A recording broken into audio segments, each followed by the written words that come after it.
क्या है ब्लैकआउट और मॉक ड्रिल, आइए जानते हैं इस वीडियो में। ब्लैकआउट का मतलब है खासकर रात के समय किसी क्षेत्र में कृत्रिम रोशनी को पूरी तरह से बंद कर देना। यह अभ्यास वास्तविक हमला नहीं है, यह सिर्फ एक मॉक ड्रिल है ताकि लोग और प्रशासन किसी भी आपात स्थिति के लिए तैयार रहें। आपको घबराने की कोई जरूरत नहीं है। भारत में 7 मई 2025 को देशव्यापी ब्लैकआउट और ड्रिल की योजना बनाई गई है।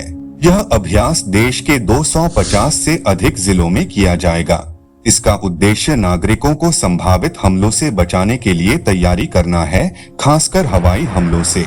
इस ड्रिल में यह भी शामिल है कि हवाई हमले की चेतावनी के सायरन बजने पर लोगों को क्या करना चाहिए। भारत सरकार यह अभ्यास इसलिए कर रही है क्योंकि हाल ही में पाकिस्तान के साथ तनाव बढ़ गया है।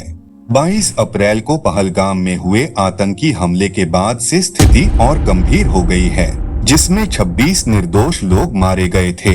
सरकार यह सुनिश्चित करना चाहती है कि किसी भी अप्रिय घटना की स्थिति में नागरिक और प्रशासन दोनों तैयार रहें।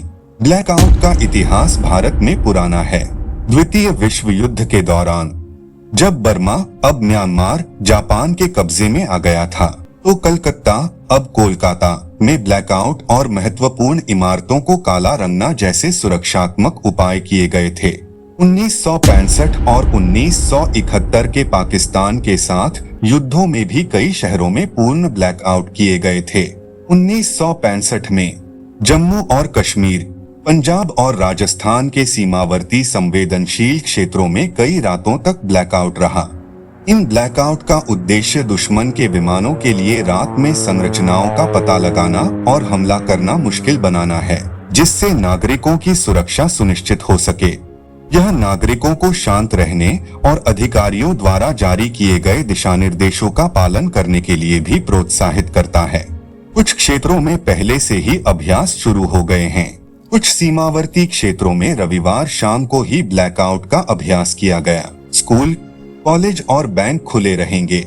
इस ड्रिल के दौरान सामान्य जनजीवन प्रभावित नहीं होगा। स्कूल, कॉलेज, बैंक और सरकारी कार्यालय सामान्य रूप से खुले रहेंगे। यातायात प्रभावित हो सकता है। कुछ शहरों में अस्थायी रूप से यातायात को डाइवर्ट किया जा सकता है। अफवाहों से बचें।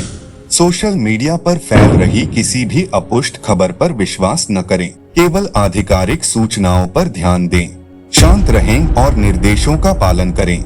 यदि आप ड्रिल के दौरान किसी ब्लैकआउट या सायरन का अनुभव करते हैं, तो शांत रहें और स्थानीय अधिकारियों द्वारा दिए गए निर्देशों का पालन करें।